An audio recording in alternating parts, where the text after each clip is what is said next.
इस तरह से सड़कों पर टहलती हुई नहीं फिरा करती कि कोई उनको देखकर अपने झांसे में फंसा ले।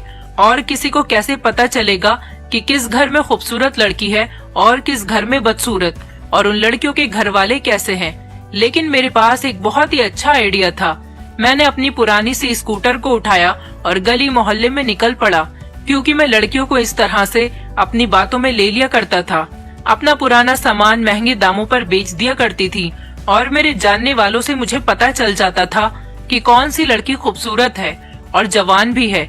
इसके बाद वो लड़की मेरे निशाने पर आ जाती थी और मैं उसे किसी भी तरह से किडनैप करके उसे सप्लाई कर देता था और फिर उन लोगों को बता देता। अगर मुझे ज्यादा मुश्किल होती थी तो वो लोग खुद ही हैंडल कर लेते थे। फिर मेरे साथ एक दिन कुछ ऐसा हुआ जिसने मेरे होश उड़ा दिए। मुझे नहीं पता था कि ये सब कुछ मुझे इतना महंगा पड़ने वाला है कि मैं एक दिन अपने ही बिछाए हुए जाल में फंस जाऊंगा। जो मैंने दूसरों के साथ किया, एक दिन मेरे साथ भी वैसा ही होगा। मैंने जो किया शायद उसके लिए मुझे मेरा भगवान कभी माफ नहीं करेगा। एक दिन घर जाते ही मुझे एक ऐसी खबर मिली जिसने मेरे होश उड़ा दिए, क्योंकि मेरे घर पर तो मैं बहुत ही गरीब परिवार से संबंध रखता था। मेरी जवान बहनें थी और तो और मेरी एक 5 साल की बेटी भी थी। मेरी शादी को 2 ही साल गुजरे थे जब मेरी पत्नी की किसी कारण मौत हो गई। उस वक्त मेरी बेटी सिर्फ 7 महीने की थी। मेरी माँ बहनें तो मुझसे बहुत जिद करती कि मैं दूसरी शादी कर लूं, लेकिन मैं दूसरी शादी नहीं करना चाहता था, क्योंकि मैंने अक्सर देखा है कि सौतेली माँ सौतेली ही होती है।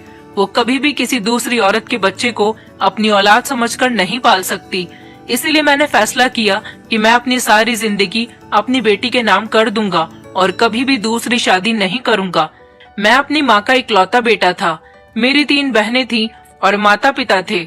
मेरे पिता बीमार रहते थे और मेरी माँ की भी किसी न किसी चीज की दवाई चलती रहती थी। उधर मेरी बहनें जवान थीं और मुझे उनकी शादियां भी करनी थी। मैं मेहनत करके जितने पैसे घर कमा कर लाता था, वो सारे पैसे ही किधर को खर्च हो जाते थे, कुछ पता ही नहीं चलता था। मेरी बेटी का ख्याल मेरी माँ रखती थी। वो मेरी बेटी से बहुत प्यार करती थी, इसलिए मैं अपनी बेटी की तरफ से तो बहुत बेफिक्र था।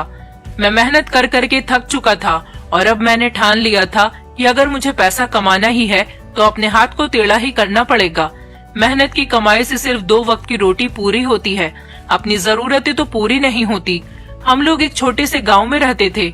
ये बहुत पुराने टाइप का गांव बना हुआ था। यहाँ के लोग बहुत सीधे साधे थे। मैं एक स्कूल में चपरासी की नौकरी किया करता था, लेकिन वहाँ पर मुझे बहुत ज्यादा काम करने पड़ते थे। उधर ही मेरी मुलाकात एक आदमी से हुई थी जो उसी स्कूल के प्रिंसिपल का दोस्त था और वहाँ पर उनसे मिलने के लिए आता था। मेरी उनसे अच्छी जान पहचान हो गई थी। उसने मुझे एक काम के बारे में बताया था और कहा था कि मुझे एक ऐसे आदमी की तलाश है जो इस पूरे गाँव के बारे में अच्छी तरह से जानता हो। मैंने कहा कि मैं तो इसी गाँव में पैदा हुआ हूँ। अपनी जिंदगी के पूरे साल मैंने इसी गाँव में रहकर गुजारे हैं। यही के ही गली मोहल्ले में खेलकर बड़ा हुआ हूँ। उसे मेरी बात सुनने के बाद बहुत अच्छा लगा था। उन्होंने मुझसे कहा कि मैं तुम्हें अपने यहाँ काम पर तो रख लूं, लेकिन काम थोड़ा गलत है। मैंने कहा कि लेकिन मेरा काम क्या है और मुझे क्या करना है। उसने मुझसे कहा कि तुम तो अच्छे से जानते हो कि मैं इस गांव का नहीं हूँ। मैं यहाँ पर सिर्फ अपने दोस्त से मिलने के लिए आता हूँ।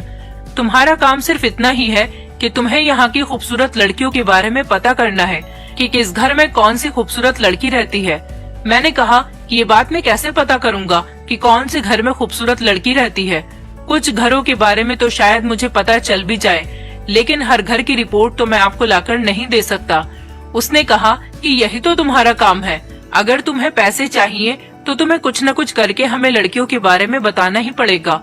हम तुम्हें बहुत अच्छे पैसे देंगे, इतने अच्छे पैसे देंगे कि सिर्फ तुम्हारा घर ही नहीं चलेगा, बल्कि तुम अपने और अपने घर वालों के सारे सपने भी पूरे कर सकोगे। पर तुम्हें ये आइडिया खुद ही निकालना पड़ेगा कि तुम्हें किस तरह से हर घर से इंफॉर्मेशन निकालनी है कि घर में खूबसूरत लड़की है। मैं परेशान भी हो गया था और बहुत ज्यादा हैरान भी हो गया था। उसने मुझसे कहा कि अगर तुम्हारे पास कोई अच्छा सा आइडिया है तो फिर तुम मुझसे मिलने के लिए आ जाना। उसने मुझे एक कार्ड दिया था और उस कार्ड पर उस आदमी का मोबाइल नंबर और एड्रेस लिखा हुआ था। उसने मुझसे कहा कि मैं तुम्हारा इंतजार करूंगा, पर मैं यही सब सोच रहा था कि मैं इस बारे में कैसे पता कर सकता हूँ। मैं एक मर्द था, कोई औरत तो नहीं था कि औरतों से बातें करने के बहाने उनके घरों में घुस जाऊं। एक औरत तो पूरे गांव में एक एक घर में किसी न किसी बहाने से घुस सकती है, लेकिन मैं तो नहीं जा सकता था। मैंने बहुत सोचा और बहुत ज्यादा दिमाग लगाया।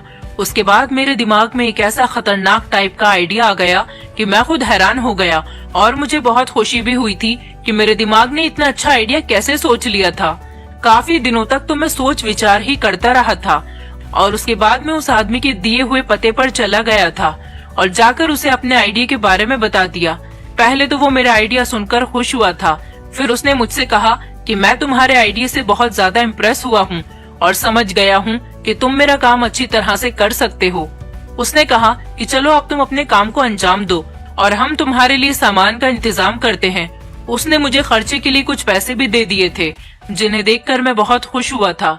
उसने कहा कि अब तुम अपने काम पर लग जाओ और उन्होंने मुझे मेरा काम करने के लिए पुरानी सी स्कूटर भी लेकर दे दी थी। मैं जब घर में अपनी स्कूटर लेकर आया तो मेरी माँ देखकर हैरान हो गई और उन्होंने कहा कि तुम्हें ये पुरानी सी स्कूटर किसने दे दी? आजकल तो पुरानी से पुरानी गाड़ी भी 30-40 हजार से कम की नहीं आ रही। मैंने कहा, माँ ये मैंने किराए पर ली है, मैं काम करने लगा हूँ। मेरी माँ कहने लगी कि ऐसा कौन सा काम करने लगे हो? मैंने कहा, मैं अपनी गाड़ी पर औरतों का पुराना सामान खरीदा करूँगा और उसे कबाड़ में बेच दिया करूँगा। मेरी माँ ने कहा कि तुम तो स्कूल में चपरासी का काम करते थे, हम लोगों से ये कहते थे कि उस स्कूल में चपरासी की नौकरी तुम और तुम्हारा दोस्त मिलकर करते हैं। अब तुम्हें ये कबाड़ी बनने का शौक कब से जागने लगा? ये काम अच्छा नहीं होता। अगर कोई इस काम के बारे में सुनेगा तो फिर तुम्हारी बेटी और तुम्हारी बहनों के रिश्ते कैसे आएंगे? मैंने कहा, माँ आखिर गरीब इंसान की कौन सी इज्जत होती है? वो तो गरीब ही रहता है। चाहे मैं स्कूल में चपरासी की नौकरी करूं या किसी के घर पर झाड़ू बर्तन करने का काम करूं या फिर कबाड़ी का काम करूं, काम तो काम ही होता है ना। मैं कुछ भी कर लूं लेकिन रहूंगा तो मैं गरीब ही। बस आप इस बारे में कुछ मत बोलो। मेरी माँ को ये सब बिल्कुल भी अच्छा नहीं लग रहा था और मेरी बहनें भी मुझे अजीब शक्लें बनाकर देख रही थी। ये काम मेरे घर वालों को कुछ बड़ा ही अजीब सा लग रहा था। मैंने उनसे कहा कि मैं तुम सब लोगों के लिए ही तो ये सब कुछ कर रहा हूँ, इसलिए प्रार्थना करना मेरे लिए कि मेरा ये काम अच्छा चले और मैं अपने काम में कामयाब रहूं। फिर हमारे घर की सारी परेशानियां दूर हो जाएंगी। मेरी माँ इस काम के बहुत ज्यादा खिलाफ थी। उन्होंने तो रोना ही शुरू कर दिया था, लेकिन मैं उनको कैसे बताता कि मैं कौन सा काम करना चाहता हूँ। मुझे जासूसी करनी थी और मेरे पास आइडिया भी बहुत अच्छा था। मैं बहाने से एक घर के दरवाजे पर चला गया था